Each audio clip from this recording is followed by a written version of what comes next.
Get a better broadcast, podcast and video voice. Hello, this is your host. I'm Peter Stewart. Thank you for the loan of your ears. It may be at this stage, or certainly after you've read your script a couple more times, that questions that I set yesterday are still unanswered. I mean, it's rare to go to air and read something that you don't actually understand yourself. And you shouldn't really, because you are the interpreter, you are the conduit of the content from, say, the reporter or a copywriter to a listener. You have got to understand the story or the message to be able to inject it with a tone of natural relevance. It's all very well having it explained to you, but you've really got to understand it yourself. You've got to know where the story is going. You've got to know the significance of it all. And if questions are raised in your mind, then the same ones might be asked by the listener. And while they muse on that, they could miss the tagline or the next item. Let me give you an example. Here's a script. What do you think is going on here? Film star Johnny Johnson was involved in an ugly scene with fellow actor Dwayne Dawson outside a Hollywood restaurant today. Johnson called Dawson a has-been, and Dawson responded by casting doubt on Johnson's parentage. He said he would sue. Who is suing who? Now, if you don't know, because of clumsy copywriting, how can you read with relevance and interpretive intonation?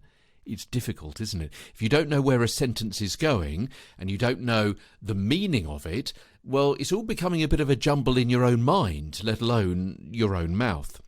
Now, spoken language was the first form of communication between human beings. It came long before written language, and so reading is actually a strange concept. We're not naturally predisposed to look at a squiggly set of hieroglyphics on a sheet of dried wood pulp and interpret all that into sounds and meaning. So, to summarise, do you understand what it is you're being asked to say? Your script is not a series of statements or phrases. They actually connect with each other. You're not reading words off a page. You're trying to communicate a concept to people who are listening using the words on the page. You have to read and understand it first and tell people what it is that you have just understood.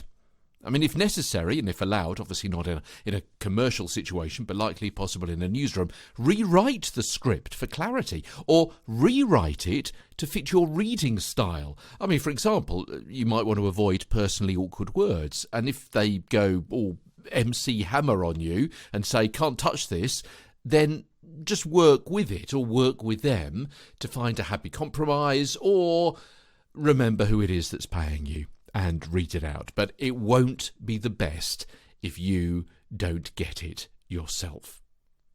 Okay, that's about it. Tomorrow, marking up a script tips. Yeah, we're going to be looking at this over the next few weeks, moving into marking up a script, as I say, how to mark it up for intonation, for stress, for pause, and all sorts of things. So you're really going to need to look at the show notes, obviously, because I can only describe so much verbally.